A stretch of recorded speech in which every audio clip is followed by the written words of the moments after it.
চট্টগ্রামে কিশোরী শ্যালিকাকে ধর্ষণ চেষ্টার অভিযোগে মোহাম্মদ ফারুক নামে এক যুবককে গ্রেফতার করেছে পুলিশ। সোমবার রাতে কর্ণফুলী থানার চর পাথরঘাটা ইউনিয়নের ৮ নম্বর ওয়ার্ডের ইছানগর এলাকা থেকে তাকে গ্রেফতার করা হয়। গ্রেফতার যুবক ভুক্তভোগী কিশোরীর ভগ্নিপতি বলে পুলিশ জানিয়েছে। পুলিশ ও স্থানীয়রা জানান, রোববার ফারুক তার শ্বশুরবাড়িতে বেড়াতে যান।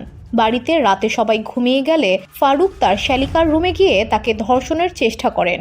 পরে ভুক্তভোগী ওই কিশোরী চিৎকার করলে ফারুক তার রুমে চলে যান।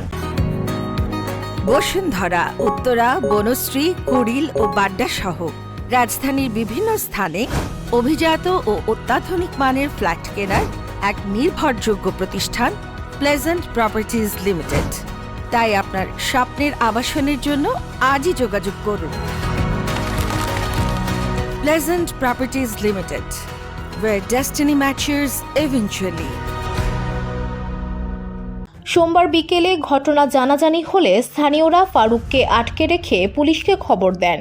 পরে পুলিশ ঘটনাস্থলে গিয়ে তাকে গ্রেফতার করে থানায় নিয়ে যায়। পরে ভিকটিম কিশোরীর পিতা ফারুকের শ্বশুর কর্ণফুলী থানায় বাদী হয়ে জামাতার বিরুদ্ধে নারী ও শিশু নির্যাতন দমন আইনে একটি মামলা দায়ের করেন। কর্ণফুলী থানার ওসি মোহাম্মদ শরীফ জানান, শ্বশুরের দায়ের করা মামলায় গ্রেফতার ফারুককে আদালতে পাঠানো হয়েছে। মামলাটি চলমান রয়েছে। VOD Bangla news desk.